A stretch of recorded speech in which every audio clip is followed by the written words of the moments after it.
Okay.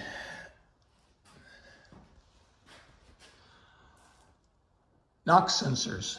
So let me back up. And so we're looking at the top of the engine. Of course, this is before you put the manifolds on. It's going to be a lot harder to see this stuff later. But if we come in a little bit, we've got a knock sensor. There's two of them. So basically, if you go from the middle spark plug and you come up and you go in about 12 inches, there's the knock sensor. That's going to be there's going to be intake manifolds here. You might be able to get a view of it diagonally with the intake manifolds on. The knock sensor has a squeeze lever action type connector. There's another knock sensor buried in there. We'll swing back around and look at it on the other side, and its wiring harness comes out of there's a crossover section where the harness goes from one side to this side, and it goes into there. While we're here, I'll show you this is the starter motor. Technically, this is a solenoid on this end of the starter motor. Upper left are the heavy wires that bring the battery current to the solenoid. And then the wire on this side is from the key.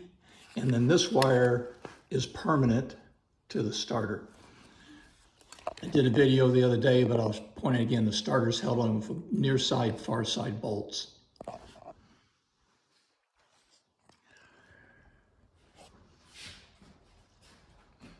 Here's the generator. There's a plug on the generator. It is buried down in there. I will be able to hook it up, but if you were trying to get it out, let's see how this one works.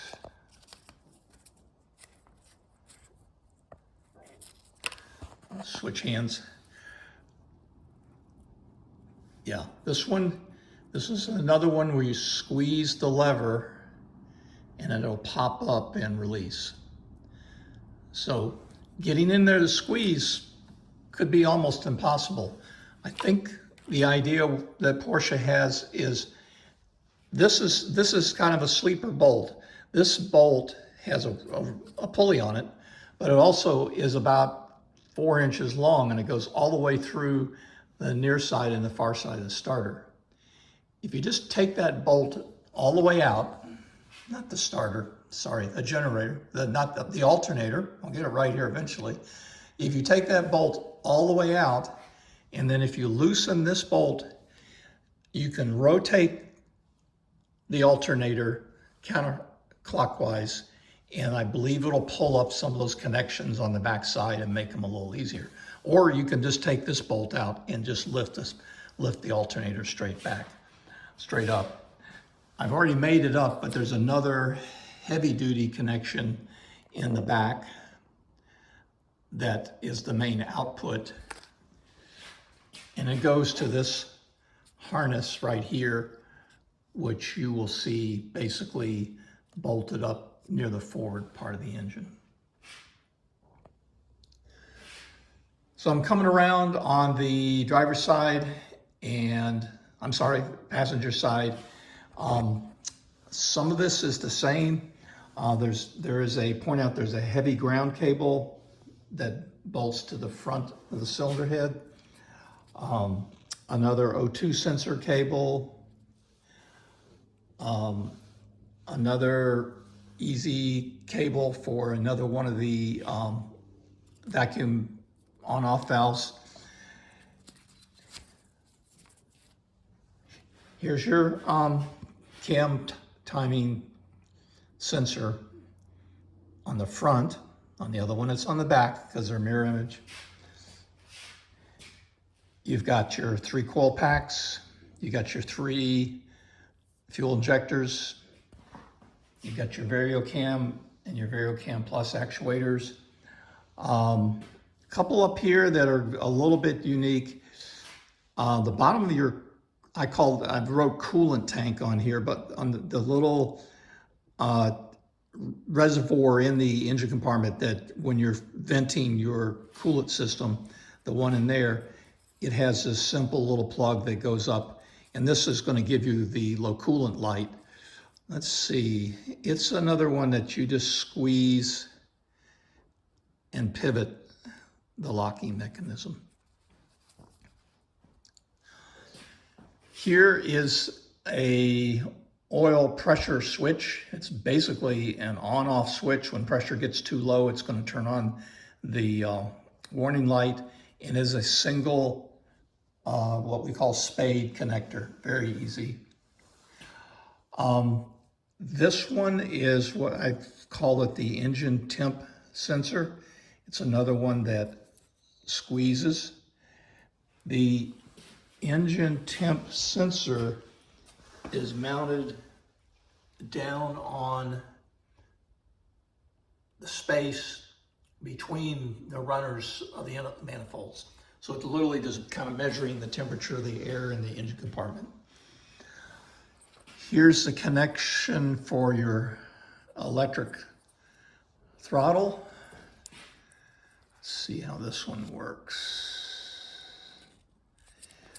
Okay, this one is a double squeezer. You squeeze it on both the top and the bottom. That's for your throttle. I laid that over here. That would be this throttle right here.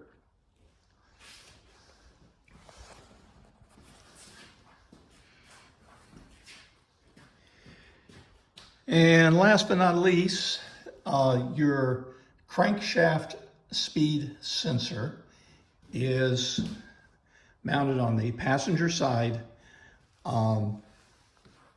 just right down in there, and it has a connector that's up here near the rear of the cylinder head, and that looks like another single squeeze type connector. So I think we're getting close. There's a connector for the secondary injection air pump. That one, this is another one where I think you want to use a screwdriver and twist this part right here in order to get it to come loose for you. This is kind of an interesting connector. The existing harness has it, and the new one does. The connector is sealed off, and I'm going to guess that's a connector that's used if you have a PDK transmission. My transmission is manual.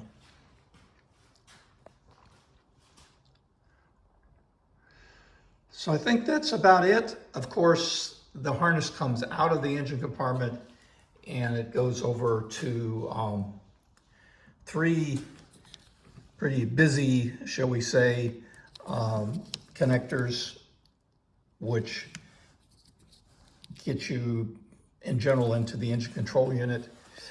And then towards the end, there's a couple of more connectors which attach to the relay racks. So I think that's about it. And I will swing back around and do another video when I get more stuff put on the engine. But hopefully this should help you identify some key components and also know which way you're trying to squeeze the connectors. Just as one last shot, why did I replace the harness? Well, I'm the 5th owner of the car, and when I see the harness has been torn up and patched, I just lost confidence that I wasn't inheriting something that would give me drivability problems, sensor problems, and of course sensors can fail, but if the harness isn't doing the job, then it doesn't do you any good to replace the sensor. So I think I'll just keep this one for nostalgia purposes. Okay, that's it for tonight. Thanks.